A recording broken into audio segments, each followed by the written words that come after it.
Hey everybody, I want to talk about a couple of ideas that involve magnetism, which is a force that is produced by the interactions of electrons.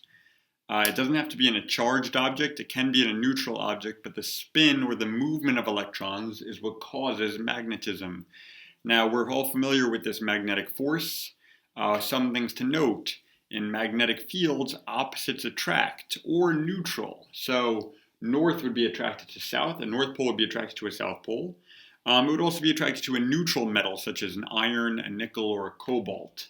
Those ink metals, Inc, iron, nickel, and cobalt, are the most commonly used magnetic materials, although there are others. When you're drawing magnetic fields, similar to electric fields, you want to draw them from north to south. So here, for example, we would draw our field from north to south. And we draw it from north to south all over here, wherever an object might be drawn magnetically. So you always draw your magnetic fields from north to south, and take a look at the directions of these arrows. We see how that matches. Now, with electric fields, this corresponds to the directions a proton would move. In a magnetic field, this corresponds to the direction a compass will point, and a compass is the tool you will use in order to measure whether there's a magnetic field or not. If, for example, we put a compass right here, well, it would point in this direction along your magnetic field lines. If you put a compass right here, it would point in this direction, again along your magnetic field lines.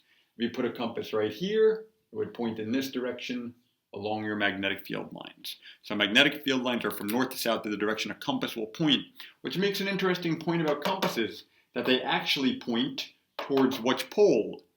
They point towards the South Pole. The magnetic North Pole of Earth, where our compass points, is actually the magnetic South Pole of Earth. There's a South Pole attracting the North Pole of our compass. So our compass will point north, say that we're going upwards, but it actually is considered magnetically south. That's why it attracts the North Pole of your compass, and that's what we call north. Bit of a confusing idea. All you really need to know here is draw the lines north to south, and the compass goes directly along those lines.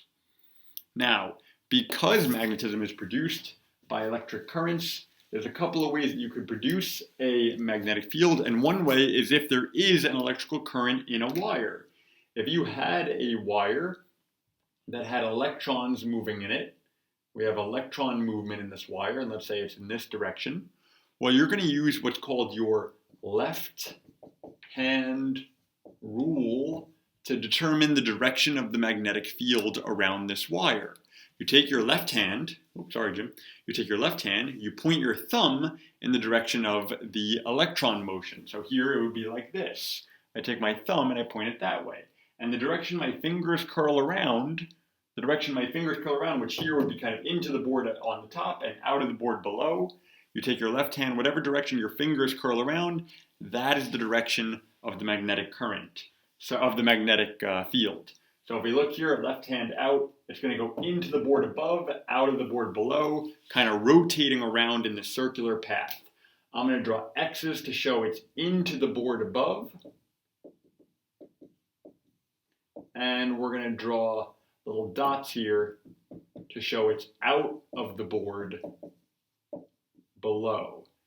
And so that's because the electrons are moving this way. So we can use a left-hand rule if we're using our electron flow. Thumb is the direction of current, is the direction of electron flow, not current. The direction of electron flow, and our fingers curl around and show the direction it would actually travel. If it was the other way, then it would curl around that way. So we want to make sure we're using our left-hand rule for the direction of magnetic fields. A magnetic field can also be produced if I were to move a magnet past this.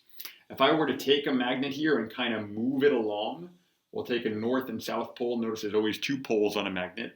And if I were kind of moving it along, it would actually push the electrons along here. So magnets moving perpendicular to a wire can produce current. Magnets moving perpendicular to a wire can also produce a current. Three big ideas about magnetism here. Draw your field lines north to south, the direction a compass would face. Oh my God, Jimmy. You heard a bump upstairs, that was it.